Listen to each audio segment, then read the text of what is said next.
بسم الله الرحمن الرحيم الحمد لله نحمده ونستعينه ونستغفره ونؤمن به ونتوكل عليه ونعوذ بالله من شرور أنفسنا ومن سيئات أعمالنا من يهده الله فلا مضل له ومن يضلل فلا هادي له ونشهد أن لا إله إلا الله وحده لا شريك له ونشهد أن سيدنا ونبينا ومولانا محمدا عبده ورسوله أما بعد فأعوذ بالله من الشيطان الرجيم بسم الله الرحمن الرحيم خذ من أموالهم صدقة تطهرهم وتزكيهم بها وصل عليهم إن صلاتك سكن لهم والله سميع عليم صدق الله العظيم وصدق رسوله النبي الكريم ونحن على ذلك لمن الشاهدين والشاكرين والحمد لله رب العالمين رب اشرح لي صدري ويسر لي أمري واحلل عقدة من لساني يفقهوا قولي رب زدني علما اللهم صل على محمد وعلى آل محمد وبارك وسلم.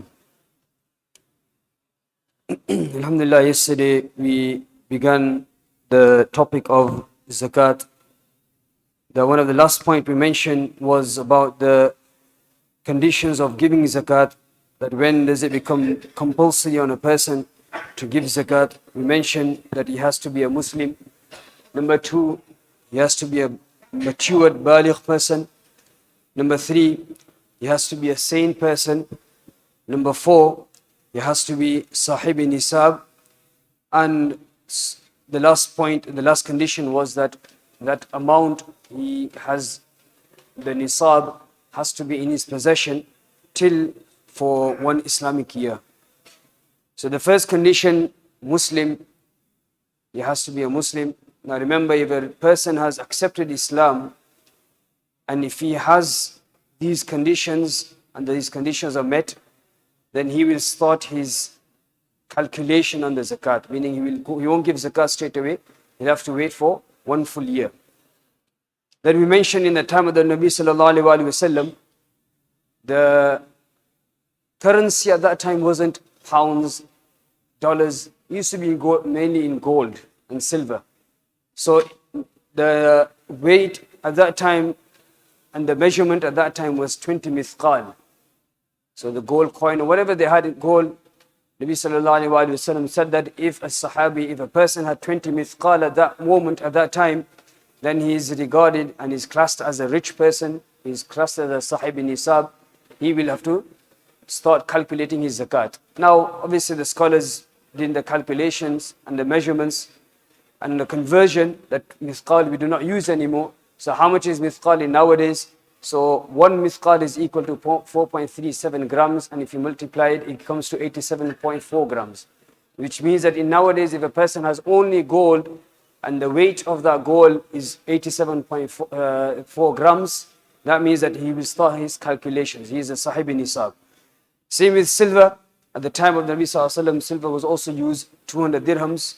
200 dirhams, when you convert it, when you do the calculation, it comes to 3.0618 grams per dirham. And when you multiply by 200 dirhams, it comes to 612.36 grams. So if a person has only silver, then he will take this weight. That means that he has got the nisab, he has got that amount for him to start calculating his zakat. Now, generally, we don't have only gold or we don't have silver only. We have mixture, we have other assets as well, along with our gold and nisab, other gold and silver. So then we mentioned that the calculation will be different. The weight according to the current time. So what you will do is that either online, you will check the price for gold per gram. So one of the brothers just highlighted that when he checked the gold price for per gram, it comes out to be 52 pounds.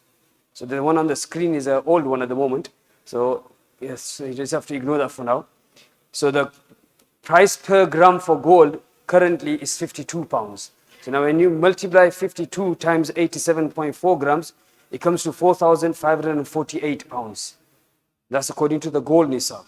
And the silver nisab, the calculation per gram for silver at the moment is 43 pence only.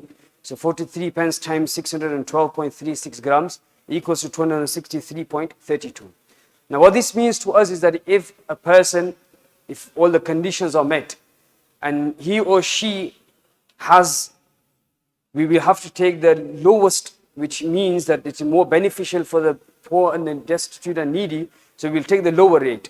So if a boy or if a girl or if a male or female, they had nothing and they got 263 pounds in their possession today, so that means their calculation for zakat now will begin because they've reached that threshold. They've reached that threshold. If it was less than 263, it was only 200, they haven't got to that stage yet, they haven't got to the starting point yet. So once they reach the 263.32 pence, that means now they've got to that threshold, they've got to that line where now they will start making a note of that Islamic date, and now they will start the calculation of the zakat.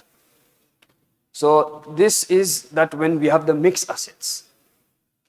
Now this is just one of the website, wellwishes.org.uk, which has generally the updated rate for the zakat and also mahr as well. So when you go onto the website, at the bottom on the left hand side, they'll have a section, they'll have a box where they have the updated the zakat rate. So obviously we look at the lowest one because it's more beneficial for the poor and the needy. Now next topic is that what do we have to pay zakat on? Are we paying zakat on our entire possession, everything, or is there only certain items that we have to pay zakat on?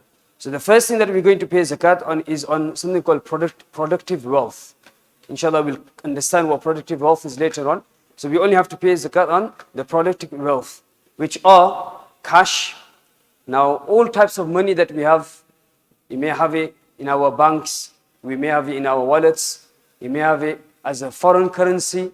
Whatever types of money that we have, that will all be included into this cash. Number two, any gold, jewelry, bricks, coin, biscuits, whatever, any gold, any silver, any merchandise for business, we'll come to that later on as well, inshallah.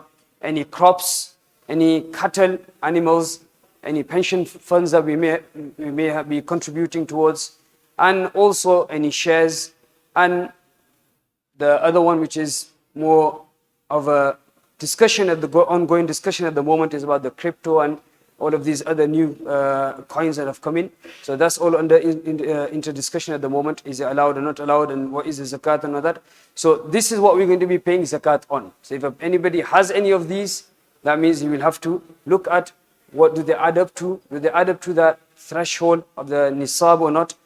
And if he does, then he will start making a note of the date, the Islamic date. The next one is that what do we not pay zakat on? We don't pay zakat on non-productive wealth.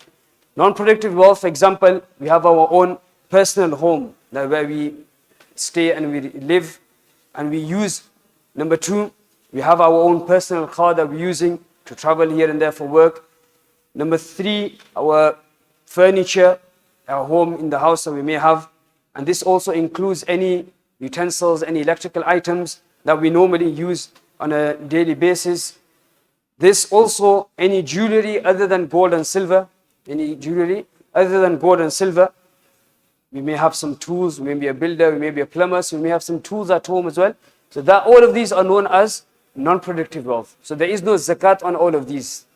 The jewelry one as well, if it's other than gold and silver, then there's no zakat on there. So that also includes, we may have some precious stones, we may have some diamonds, and all of this, there's no zakat on there at all. Moving on to business. A person may have different types of business.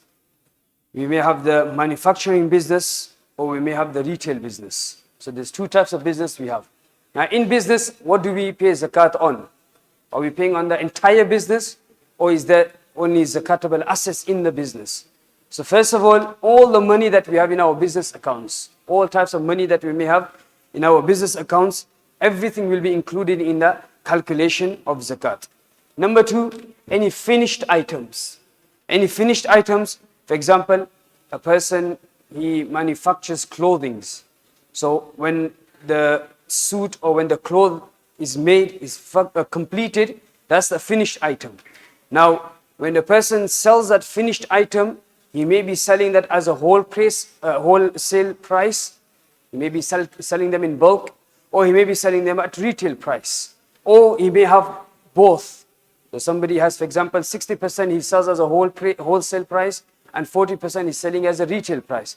So all three. So either it may be just wholesale price, or it may be just retail price, or it may be a mixture of both, where he has some wholesale and some as retail. So all of that will be included in the calculation as well. Number three, any unused material.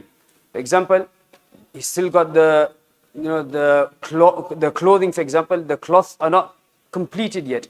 Only the cloths are there. The whatever this needed to make the clothing, all of that is there. So that is raw material. That's unfinished material. Whatever the cost price at that moment and the time of the date that he's going to be calculating his zakat, we will take the cost price of that, the unfinished and the raw material.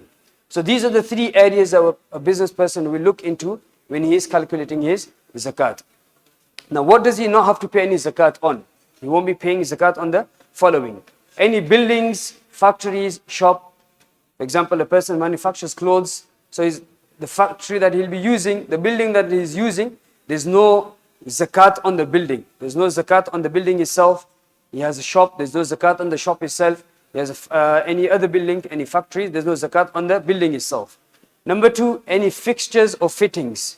For example, in the building itself, he's got some shelves there, he's got some cupboards there. So all of that won't be zakatable. He's not going to be paying zakat on that because that's not what he's selling. He's selling clothes. So these are just used for him to manufacture. Number three, any machinery, any sewing machine, or anything that's used for him to sew the clothes, that will be as non-zakatable. There's no zakat on there at all. And number four, any delivery vehicles that he may have for his business, for him to transport and etc. There's no zakat on the vehicle itself. So these are the four areas where a person will not have any zakat on that. Now just for an example, there's an example of a person who has a cake shop. Now in a cake shop, you'll have certain items that you will be using. You'll have, for example, the mixer, you'll have some scales, you'll have the oven, you'll have the utensils to make and bake the cake. Now do you think there's zakat on these items? No. Okay, these are things which are just used. So we're not going to be paying any zakat. It doesn't matter how much the cost of these items are. There's no zakat on there at all. Now in there we have milk, we'll have some sugar, we'll have some flour, we'll have some butter, cream, whatever. All of these items are the raw material. They are unused. We're going to use them to bake the cake. When we have them and our calculation for the zakat date has come, then we will include that at the cost price. Not the price that we purchased a couple of weeks ago or a couple of months ago. What is the cost price of these items at that date, on that calculation date? We will calculate and include that in there. Now in the factory, for example, a person has also got a cake which is completed and which is finished item. That will be, for example, he's selling as a retail price, then he will include that as a retail value. So this is where, just an example. I hope everybody understood the difference, where what are the zakatable items and what are the non-zakatable items, inshallah. If you have any questions, inshallah, just make a note of it. Then inshallah individually we'll discuss and deal with the questions, inshallah. It's just we have a limited time. Moving on to the next point, where information required before you calculate the zakat. So we mentioned about the conditions of zakat, what we're paying zakat on, what we're not paying zakat on. Now before we start calculating, there are certain areas that we need to have ilm and knowledge of. First of all, how much do we have to pay zakat? How much zakat do we have to pay? What is the percentage of the total wealth that we have that we're going to pay zakat on? Number two, when do we have to pay the zakat and how often do we pay the zakat? So when do I have to pay the zakat and how often do we have to pay the zakat? Next one is, what can I deduct from my gross wealth? The full wealth I have got, am I able to deduct anything? Do I have the permission, or do I have the a right to deduct any amount when I'm calculating the net asset, the net zakat asset? And the next area we'll be discussing on is that, what if I have a debt or I have loaned some money? What do I do? Do I include it? Do I not include it? Am I deducting it or not? Inshallah, next question, everybody will know that what percentage of the net wealth. We have the gross wealth and the net wealth. The gross wealth basically means the entire wealth that we have. We include everything, our cash, gold, jewelry, business, assets, all of these, that's called the gross wealth. Now once you've deducted whatever we need to deduct, and whatever comes right at the end that we need to calculate 2.5 of, that's called the net wealth. That will be known as the net wealth. We're going to be giving 2.5% from the net wealth, which is equal to 1/40th of the entire net wealth. How much zakat do we pay? 2.5%, as we mentioned earlier, which is equal to 1/40th of the net wealth and the net assets that we have. How often do we have to pay zakat? How often do we have to pay zakat? As we mentioned in the beginning, where the hadith of Nabi sallallahu alaihi wasallam that the Islam is based on 5 pillars. In that we mentioned that zakat is something that we pay once a year. Zakat we pay once a year. Remember, it's calculated according to the Islamic date that we will calculate on, not our normal month that we use. It will go according to the Islamic date. Now once the date is fixed, that will be your date. So when you're calculating the zakat afterwards, we have to calculate it on that date. Now, another clarification here is that we're not looking at the month. So some people say that, okay, I calculate my zakat in the month of Ramadan. Now we don't calculate in the month of the Ramadan, we have to calculate on a particular date of the Ramadan if your date is that date. So you look at, for example, a person's date is the 1st of Ramadan. So on that 1st of the month of Ramadan, he will sit down and he will do all the calculations. He will do all the calculations on the first day, or if he is the 1st of the month of Ramadan.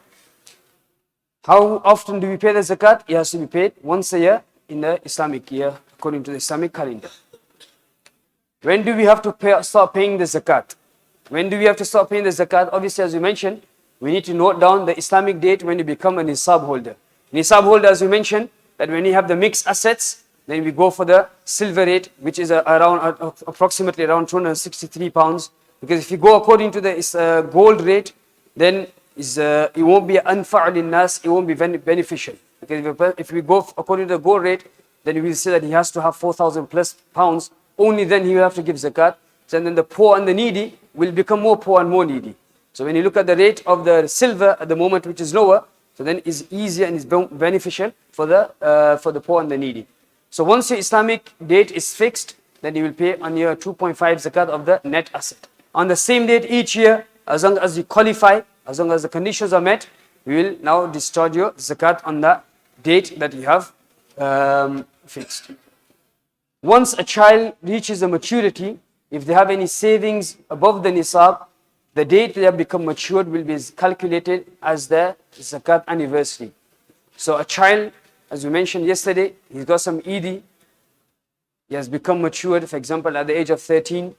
Now the date that he has become matured, the Islamic date, the 13th of Muharram, for example, 1444, now that date should have been noted down. So now that date will be also the beginning of his zakat anniversary. So you won't pay zakat straight away, but you'll have to calculate 1 year later on the 13th of Muharram 1445. Then he will see that does he have that nisab or does he not have that nisab. Inshallah, the example will also come later on to make it easier to understand. Now when we working out our zakat anniversary and we can't remember when did we become a nisab holder. When did we become a nisab holder? Or number 2, we were not familiar with the Islamic calendar. Allah guide us. Generally people know the month of Ramadan and the Eid al-Adha day. Other than that, the rest of the 11 months, not many people are familiar with the Islamic calendar, the Islamic date. So it's possible he was not familiar with the Islamic calendar. So now what do we to do is that we need to try to look at our statements, go back, see any paperwork that we may have, and try to get a guess, get a date that we may be able to fix, that we're going to fix that date as our beginning of our zakat date. Some people use the month of Ramadan as the anniversary, as you mentioned, because it becomes easier for a person to remember. Remember, this is only when you don't have already a zakat date. If you've already got a zakat date, for example, it might be in the month of Rajab, then that's your date of the zakat. You don't wait for the month of Ramadan to start calculating. You calculate on your zakat date. People use the month of Ramadan when they are not aware of their zakat date, so to make it easier for themselves. So if your anniversary is before Ramadan, don't wait for the month of Ramadan to pay your zakat. That's another point here as well. That, for example, if the person's the zakat date was in Sha'ban, he's calculated the first of Sha'ban, his zakat calculation was done. He doesn't need to wait all the way till the end of the month and the Ramadan begin, then start giving the zakat. The zakat should be given as early as possible. As early as possible. Some of the scholars actually used to give the zakat in Sha'ban. When the date, if it was in the month of Sha'ban, they would give it in the month of Sha'ban, so that the poor and the needy can be, they be prepared for their own month of Ramadan as well. So we don't need to wait for Ramadan to begin to start giving our zakat.